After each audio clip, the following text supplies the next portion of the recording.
to you about ways to practice and focus when you're training. So to align your practice, I think you first need to understand that there are three very important aspects that we call the three harmonies when they're all working together.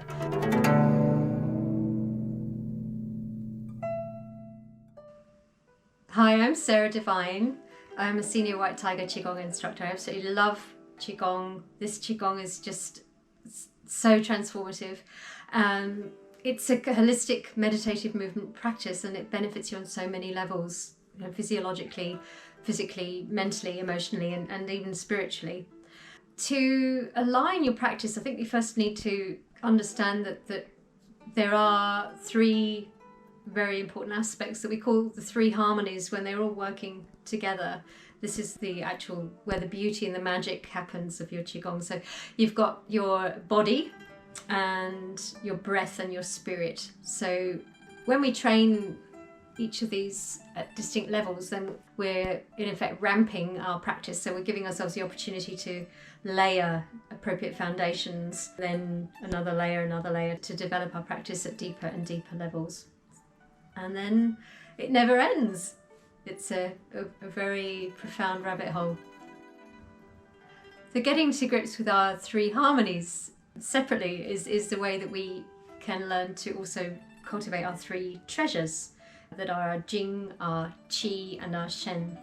And now when we start, we initially refine the Jing, the life force essence, if you will, into Qi, which is the energy that permeates the whole body. And then we learn through developing our awareness of breathing that the mechanisms, the frequency of it, the intensity, the actual process itself. Then we learn how to cultivate the Qi, and this in turn nourishes the Shen, which is the spirit. So when we've concentrating our spirit, we can guide our Qi to train it to replenish our Jing. So we initiate this cycle and then we perpetuate this cycle. But to really be able to do that effectively, we do need to take the practice in stages. And I've found that from my own personal experience through the training. Sometimes it's frustrating, but it's very necessary to really give yourself the time you need to focus on each step at a time. So level one, we look at the body. We understand what the correct body alignments are of the forms. So for instance, if you're learning Tiger from 5-element Qigong, you're going to need to understand how to step out into your mabu, your horse stance, what the correct position is for that, how to create your tiger claw, how to rotate, how to open through the chest, and be real awareness of your whole thoracic cage, and then how to bring the arms back, so with this deepening awareness of the mechanics of your shoulder, all of that combined. So when we understand these body mechanics, we can execute the movement in a physically correct manner, and that we need to learn from our teacher. So we actually can't really develop sensitivity to the Qi flow in the body until we can execute the mechanics of the movement correctly.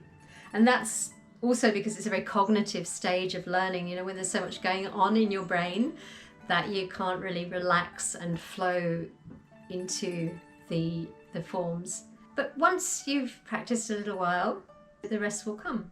So also at this level, we practice meditations, including our concentration meditation and our breathing techniques. And we do these either seated or standing. And this all helps to prepare the body then, both physiologically and mentally, to integrate the next stage.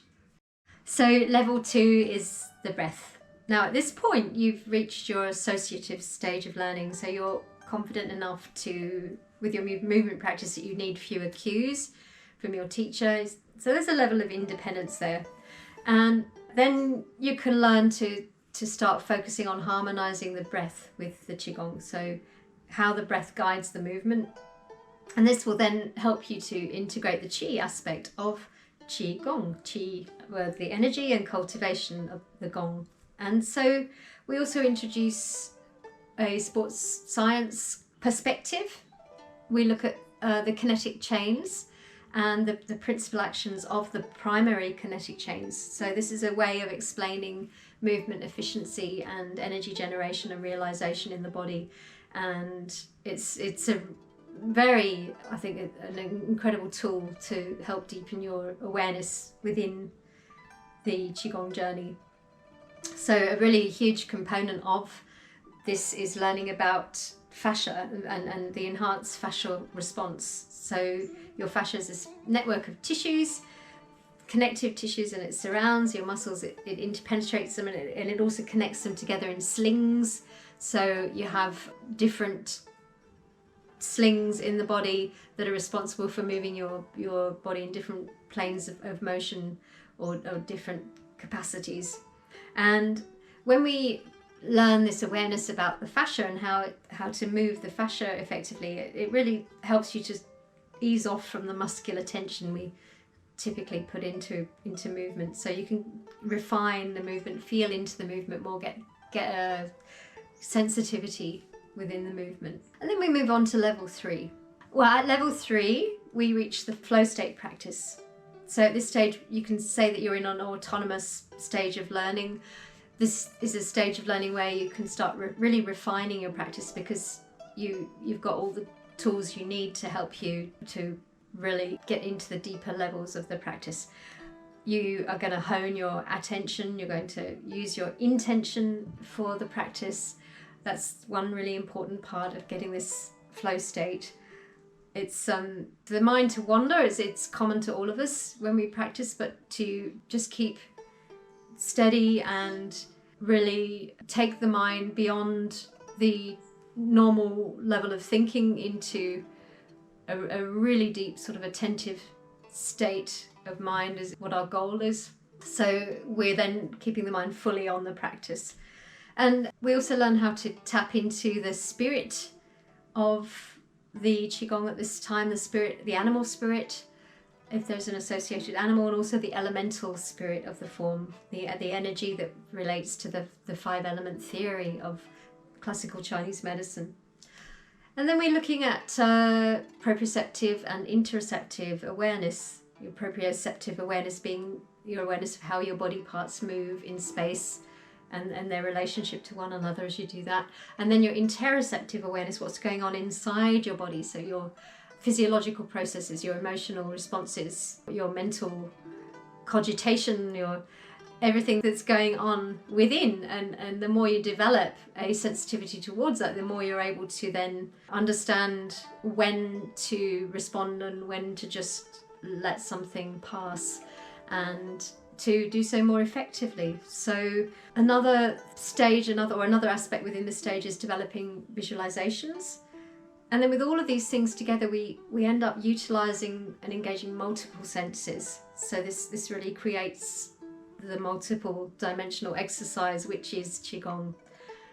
So it's really, we can never say it's just an exercise. When you're doing it properly, you're feeling that real connection from within to the outside and from the outside to within. So connecting your inner and your outer environments, you're able to sort of tap into the rhythm of tension to relaxation more, and you also can really start to make comparisons with what you feel at different times of your practice and at different points in your practice. Now this leads into the 4th stage. So once you've developed your awareness of the 3 harmonies, then you can really begin to practice prescription Qigong. So this is really where you come into your own as an autonomous learner, because then you've got the tools to start understanding how to develop your practice according to your individual needs. You look at the principles of Chinese medicine, the 5-element theory, yin and yang, for example. You look at the principles of sports medicine and including the fascia framework, which we spoke about before. And that all helps you then to get an awareness of when do I need to adjust my practice, how do I need to adjust it. So the frequency, the intensity, the time and the type of the practice. For example, what form am I going to do? What meditation is going to benefit me in this moment? what direction might I need to face, what environment might I need to practice in, my breath rhythms. So am I going to do longer, deeper exhalations, or am I going to do deeper inhalations? Do I need something more invigorating or something more relaxing and restorative? What about stance? I mean, how deeply am I going to stand? I mean, maybe, you know, you can't go down that low anyway, but you can still have an awareness of, okay, I'm really quite fatigued today, so I'm not going to wear myself out. I'm just going to come up a little higher in my horse stance. And then how many repetitions you do. So you might want to, if you're very invigorated, you might want to do multiple repetitions of a particular form. Otherwise, you might say, okay, well, I'm going to just do 5 or 6. I'm going to close. I'm going to focus on my breath, my dantian, my abdominal breathing, and then I'm going to repeat. So different tempos. The time of day as well can factor into your prescription Qigong. And all of this will help you to find your balance with your practice. So sensing your state or your condition to know when you need to pull back, when you need to go for it, when you need to restore, when you need to really just calm yourself down. Sometimes, you know, when you need to really do very little. Maybe you're just...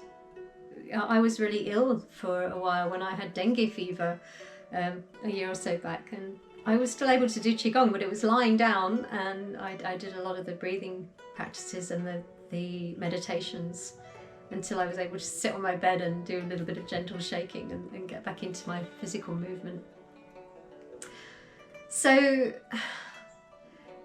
I guess the overarching aspect then of all of that is that you come to that point of deep relaxation, whether it be at the end or it's between and during as well, that you start to develop this ability to relax right through from the skin down into your fascia and your muscles and even down into your bone. My advice to you, if you're a newcomer, is to take your time. Well, even if you're not a newcomer, it's just do take your time with your Qigong practice. Really enjoy that unfolding of it and the discovery that is to come. It puts me in mind of when Tevia told us about a student who was very impatient at the beginning and said, I want to feel the Qi, tell me how to feel it now. I want to make it flow. But you can't actually reach that stage, of course, if you don't have the correct structure first, unless you're extraordinarily open and to your energy flow already.